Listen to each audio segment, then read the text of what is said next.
200 தொகுதிக்கு மேலான தொகுதியை கைப்பற்றுவீர்கள் என்று சொல்லி எம்பெருமான் ஆண்டவராக இயேசு நாமத்தினாலே எங்கள் தளபதி புரட்சி தளபதி விஜய் அவர்களை வாழ்த்துகிறேன், ஆசீர்வதிக்கிறேன். கர்த்தர் உங்களை ஆசீர்வதிப்பார். ஆமென். இந்த 2026 வருஷத்துல நீங்கள் முதல்வராய் வருவீர்கள். இது தீர்க்கதரிசனமான வார்த்தை. தேவன் உங்களை ஆசீர்வதிப்பார். இந்த தமிழகத்துக்கு ஒரு பெரிய காவலாய் அவர் ஒரு காரியத்தை மக்களே உங்களுக்கு சொல்லுகிறேன், அவர் முதல்வர் மாத்திரம் அல்ல, தமிழகத்தை நிரந்தரமாய் ஆள போகிற ஒரு மாபெரும் முதல்வராய். அவருக்கு சின்ன வயது, இன்னும் எத்தனையோ ஆண்டுகளாய் ஆள போகிறார். அதற்கு நாங்கள் கிறிஸ்தவர்களாய் எல்லா கூட்டமைப்பும் வந்திருக்கிறோம். இன்னும் நிறைய கூட்டமைப்புகளை உங்கள் பக்கம் கொண்டு வரும். ஏன் தெரியுமா? நீங்க ஆள பிறந்தவர்கள், நீங்கள் ஆள போறீங்க, நிச்சயமாய் ஆள்வீர்கள் என்று மனதார வாழ்த்துகிறேன். இந்த இயேசுவின் பிறப்பில் ஒரு நல்ல செய்தி பைபிள்ல லூக்கா 2ஆம் அதிகாரம் 10வது வசனத்தில் நாங்கள் வாசிக்கிறோம். தேவதூதன் வந்து சொல்லுகிறான், இதோ எல்லா ஜனத்திற்கும் மிகுந்த சந்தோஷத்தை உண்டாக்குற ஒரு நல்ல செய்தி. எப்படி கிறிஸ்தவர்களுக்கு மாத்திரம் அல்ல, எல்லாருக்கும், சமத்துவ மக்கள் எல்லாருக்கும் ஒரு நல்ல செய்தி.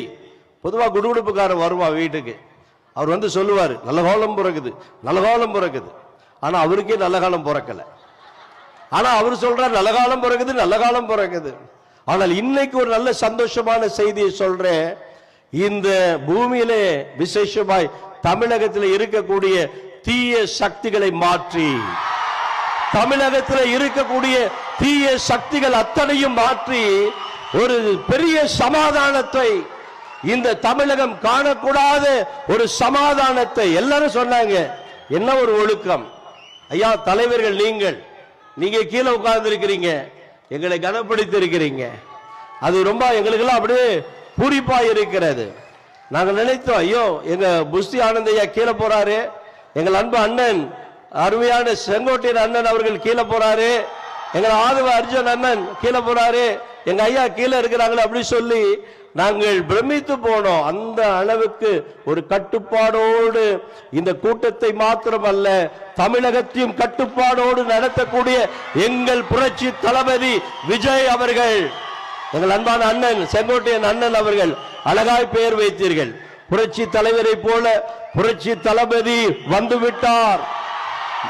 மக்களுக்கு எம்ஜிஆர்னா ரொம்ப பிடிக்கும், தமிழக மக்களுக்கு எம்ஜிஆர்னா ரொம்ப பிடிக்கும், தமிழக மக்களுக்கு ஜெயலலிதா அம்மானா ரொம்ப பிடிக்கும். ஆனா இப்போ தமிழக மக்கள்